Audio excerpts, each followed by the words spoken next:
বোর্ডে আমি কিছু কোশ্চেন লিখছি যেগুলা সাধারণত সব সময় আসে বোর্ড পরীক্ষাগুলোতে বলো আর এমনিতে যে আমার যে পরীক্ষাগুলো আছে সব পরীক্ষাতেই বেশিরভাগ সময় এই কোশ্চেন গুলো আসে। তো এইখানে এই কোশ্চেনটার আসলে মানে একটু মানে এই যে দুই ভাবে আসে, একটা হচ্ছে টেন সাইন মানে টেন আর সাইন জোড়া দিয়ে আসে, আর একটা হচ্ছে কট আর কস জোড়া দিয়ে আসে। আর এখানে সবসময় মাইনাস থাকে হচ্ছে সাইনের ক্ষেত্রে, আর এখানে মাইনাস থাকে কসের ক্ষেত্রে। তো এই মেথডটা করার ক্ষেত্রে মানে আমি দুইটা টাইপ আছে, ওই দুইটা টাইপে আমি দুইটা আলাদা মেথডের জন্য দুইভাবে দিয়ে দিচ্ছিলাম এখানে। যে একটা হচ্ছে এখানে যদি আমরা হোল স্কয়ার দিই তাহলে এটা হয়ে যায় কত, হোল স্কয়ার করলে 16, আর স্কয়ার করলে রুট কাটা গেলে 16 এবি, এই যে 16 এবি। তো এইটার এটা প্রায় সেম ম্যাথেই, হালকা একটু ডিফারেন্স আছে। ওই ডিফারেন্সটা আমরা আর কি বোঝার চেষ্টা করব, তাহলে আমরা এই ধরনের ম্যাথ আসলে পরীক্ষাতে দিতে পারবো ইনশাল্লাহ। তো আমি ম্যাথটা শুরু করি। যে এখানে যেহেতু এটা দেওয়া আছে, তো আমরা ডাইরেক্ট দেওয়া আছে এগুলো না লিখে লেফট হ্যান্ড সাইডটাই লিখি। যে লেফট হ্যান্ড সাইড কি আছে, এ স্কয়ার মাইনাস বি স্কয়ার। হ্যাঁ, আর এই জায়গায় মানে এই ম্যাথটা করতে যে যে সূত্র লাগবে সবগুলো কিন্তু এখানে আছে। তো আমি প্রথমে এ স্কয়ার প্লাস এ স্কয়ার মাইনাস বি স্কয়ার যে বাম পক্ষটা আছে সেটা লিখলাম। এবার এ স্কয়ার এর মানটা লিখতে হবে, এর মান হচ্ছে কত, tan theta plus sin theta লিখলাম। তারপরে এটার উপরে কি দিয়ে দিলাম, এই যে হোল স্কয়ার দিলাম, এর মাইনাসের মাইনাস দিলাম। এবার বি এর মান কি, tan theta minus sin theta লিখে দিলাম। এটারও আমরা কি দিয়ে দিলাম, হোল স্কয়ার দিয়ে দিলাম। এখন এখন আমরা জানি যে a plus B whole square minus a minus B whole square equal কি 4ab, এই যে সূত্রটা। তো এইখানে দেখা যাইতেছে আমরা এটারে a ধরলাম, এটা a, আর এটারে b ধরলাম, এটা b। তাহলে এটা হয়ে যাইতেছে a plus B whole square minus a minus B whole square, তার মানে কি 4ab। তাহলে 4 আর a কত, tan থিটা, তাহলে 4a আর b কত, sin থিটা। তাহলে এই sin থিটা বসাই দিলাম। এখন আমরা যেটা প্রমাণ করতে যাব, এই যে 4 আছে এখানে, 4 এসে গেছে কিন্তু একটা রুট লাগবে। তাহলে আমরা 4 এর পরে একটা রুট নিয়ে নিলাম, এই যে রুট নিয়ে নিলাম। এখন আমি একটা কিছুতে রুট নিতে চাইলে রুটের বিপরীত কি আছে, রুটের বিপরীত হচ্ছে আমার কি, রুটের বিপরীত হচ্ছে স্কয়ার। তাহলে স্কয়ার করে দিলাম। তাহলে স্কয়ার রুটে কাটা যাইলে আবার উপরের লাইনটা হয়ে যেতেছে, কিন্তু এইখানে আমার রুট আনতে হবে বিধায় আমি রুট আনছি। তো রুট আনলে রুটটাকে আবার বাদ দেওয়ার জন্য কি আর স্কয়ার নিয়ে আসছি আর কি। তো তারপরে এটা কেমন হবে, 4 রুট ওভার এই যে tan এর উপরে স্কয়ার মানে tan স্কয়ার, আর sin এর উপরে স্কয়ার মানে কি sin স্কয়ার। তো তারপরে লাইনটা কি হবে, যে 4 আমরা tan স্কয়ার রে এখানে আসলে গুণাকার মানে এই দুইটা tan স্কয়ার sin স্কয়ার গুণাকার আছে, আমার এই জায়গাটা আনতে হবে মাইনাস আকারে। তো আমরা এটা কিভাবে মাইনাস আকারে আনবো, এই যে tan স্কয়ার আর sin স্কয়ার মানে কি 1 মাইনাস cos স্কয়ার বসাই দিলাম। তারপরে এটা কেমন হবে, এই যে আমরা tan স্কয়ারটা যদি গুণ করে দিই, tan স্কয়ার একে tan স্কয়ার, এই যে tan স্কয়ার একে tan স্কয়ার, এই যে মাইনাস এর মাইনাস, এই যে tan স্কয়ার আর cos স্কয়ার গুণ করলে tan square theta into cos square theta. তো তারপরে এটা কি হবে, যে 4 রুট ওভার এই যে tan স্কয়ার লিখলাম, তারপরে মাইনাস এই যে tan থিটা সূত্র কি, এই যে আমরা প্রথমে এই সূত্রটা ইউজ করছি, তারপরে এই যে sin স্কয়ার থিটা সমান 1 মাইনাস cos স্কয়ার, তারপরে এখন সূত্রটা ইউজ করব, tan থিটা সমান কি sin theta by cos theta. তাহলে স্কয়ার আছে কি স্কয়ার গুলো দিয়ে দিলাম। তারপরে আমার এই যে cos আছে, cos স্কয়ার লিখে দিলাম। এবার আমরা যদি cos cos কাইটা দেই তাহলে sin স্কয়ার থাকে এই জায়গায়, তাহলে 4 ইনটু এই যে tan স্কয়ার থিটা মাইনাস কি sin স্কয়ার থিটা। অর্থাৎ এই যে এই কাজটা আমার করা লাগছে আর কি, যে এখানে আছে কি আকারে গুণ আকারে, আমি এখানে কি আনলাম, মাইনাস আকারে আনলাম। আসলে মাইনাস আকারে আনার কারণটা কি, আর মাইনাস আকারে আনলে এটা যদি আমরা a ধরি এটা হয় a স্কয়ার, এটা যদি b ধরি এটা হয় কি b স্কয়ার।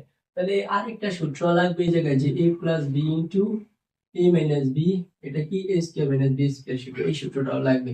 তো এটাও রেখে দিতে পারো। তো এখানে a square minus B square মানে পড়লেন কি a প্লাস বি মানে কি tan theta plus sin theta, আর a মাইনাস বি মানে কি tan theta minus sin theta. তাহলে আমরা লিখি যে a square minus B square মানে কি a plus B into a minus B.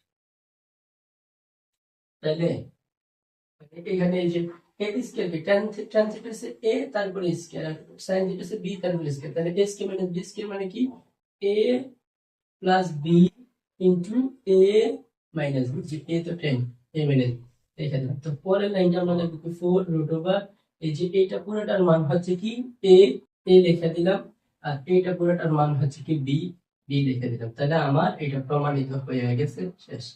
তাহলে একটা ম্যাথ শেষ, আমরা ফ্লোট করে দিলাম। তারপরে যে ম্যাথটা আছে এটা এইটার মতোই সেম, এই যে আমরা আগে যেভাবে করছি সেম ভাবেই করে দিতে পারবো। যে আমি লিখি এই জায়গায় লেফট হ্যান্ড সাইড কি আছে এখানে, একটু উপরে লিখি, লেফট হ্যান্ড সাইড কি আছে যে a square minus b square whole square. তাহলে আমি প্রথমে এই a স্কয়ার মানে কি, এই যে এটা a তারপরে স্কয়ার মানে cot theta plus cos theta, এটার উপরে স্কয়ার, তারপরে কি মাইনাস, মাইনাস এই যে b স্কয়ার মানে কি cot theta minus cos theta, এটার উপরে কি স্কয়ার। এখন এই যে আমি কিন্তু a এর মান লেখা স্কয়ার দিছি, তারপরে মাইনাস এই b এর মান লেখা স্কয়ার দিছি, এরপরে আবার কিন্তু আরেকটা হোল স্কয়ার আছে, এই হোল স্কয়ারটা পুরোটাতে দিয়ে দিলাম, ঠিক আছে। তাহলে এখন এটা কি হইতাছে, ভিতরে যে সূত্রটা পড়তেছি সেটা হচ্ছে এরকম, এটা যদি আমরা a ধরি এটা b ধরি, তাহলে a plus b whole square, আর এটা a minus b whole square, তাহলে কি হইতাছে a plus b whole square minus a minus b square 4ab, তাহলে 4a a a হচ্ছে b, কারণ এটার আমরা এই যে সেটার b হচ্ছে 4ab, তারপরে কি আছে একটা এই যে হোল স্কয়ার আছে, হোল স্কয়ারটা দিয়ে দিলাম। আমরা এইটুকে সূত্র ইউজ করছি, এইটুকে সূত্র ইউজ করছি, তারপরে কি হোল স্কয়ার আছে, হোল স্কয়ারটা দিয়ে দিলাম। তাহলে 4 এর এই যে স্কয়ারটা এটার উপরে হবে, এটার উপরে হবে, এটার উপরে হবে, তাহলে এটার উপরে হলে কত হবে 4 স্কয়ার কত 16, কটের উপরে স্কয়ার ফেললে কট স্কয়ার, আর কসের উপরে স্কয়ার ফেললে কি কস স্কয়ার, বসায় দিলাম। এরপর লাইনগুলো এই যে 16 কট স্কয়ারের কট স্কয়ার থাকবে, আর এই যে কস স্কয়ার এইখানে ছিল কি, এইখানে আমার ছিল sin স্কয়ার সমান কি 1 মাইনাস cos স্কয়ার, এইখানে cos স্কয়ার মানে কি 1 minus sin square theta, just এটা বসায় দিলাম। তাহলে এখানে 16 আর cot স্কয়ার একে cot স্কয়ার, এই যে cot স্কয়ার একে cot স্কয়ার মাইনাস এর মাইনাস cot স্কয়ার দিয়ে যদি আমরা sin স্কয়ার গুণ করি, তাহলে cot square into sin square, এই যে এইটু cot স্কয়ার একে cot square minus cot square sin square লিখে দিলাম। তারপরে আমার কি হবে, এই যে 16 16, আর এই যে cot square theta cot square theta, আর এই যে মাইনাস cot স্কয়ার থিটা মানে কি cot থিটা মানে cos বাই sin, আমরা তাহলে এই যে এখানে cos বাই sin দিয়ে দিলাম, তো এই সাথে যে sin এইটাও লিখে দিলাম, তাহলে শেষ। এই এবার sin sin কাটা চলে যাইতেছে, তাহলে আমার কি হয়ে গেছে 16 cot square theta minus cos square theta, তাহলে এটা হইতাছে a square minus b square, সূত্র কি এই যে এখানে cot থিটা হচ্ছে a তারপরে স্কয়ার মাইনাস এই যে cos থিটা হচ্ছে b তারপরে স্কয়ার, তাহলে a square minus b square কি এই যে a plus b into a minus b, তাহলে a কি cot থিটা, এই cot থিটা হচ্ছে a প্লাস b হচ্ছে কি cos থিটা, তাহলে দিয়ে দিলাম a plus b into a minus, লিখে দিলাম। এরপরের লাইনে হচ্ছে এই যে 16, এবার a cot theta plus cos theta কি a, এটার মান a, এটার মান হচ্ছে b লিখে দিলাম, তাহলে কত হইতাছে 16 a, তাহলে কি হচ্ছে রাইট অ্যান্সার। তাহলে লেফট সাইড আর রাইট সাইড কি সমান, তাহলে আমরা এটা কি করে দিলাম প্রমাণ করে ফেলতে পারলাম। ঠিক আছে, তাহলে ধন্যবাদ। আশা করি ভিডিওটা দেখে তোমরা অনেক বেশি উপকৃত হয়েছ। তো ভিডিওটা দেখে যদি সত্যিকার অর্থে উপকৃত হয়ে থাকো, তাহলে আশেপাশে সবার কাছে শেয়ারের মাধ্যমে ছড়িয়ে দাও, এতে করে তোমার আশেপাশে যারা ক্লাস 9 10 এর স্টুডেন্ট আছে, যারা আসলে ইয়ার জন্য টাকার জন্য প্রাইভেট পড়তে পারে না, কিন্তু আমার ভিডিও দেখার মাধ্যমে কি গণিতটাকে ভালোভাবে রপ্ত করতে পারবে, তো এটা সবার মাধ্যমে ছড়িয়ে দিবে, এটা আমার একটা ব্যক্তিগত অনুরোধ। আশা করি আমার অনুরোধটি রাখবেন। ধন্যবাদ।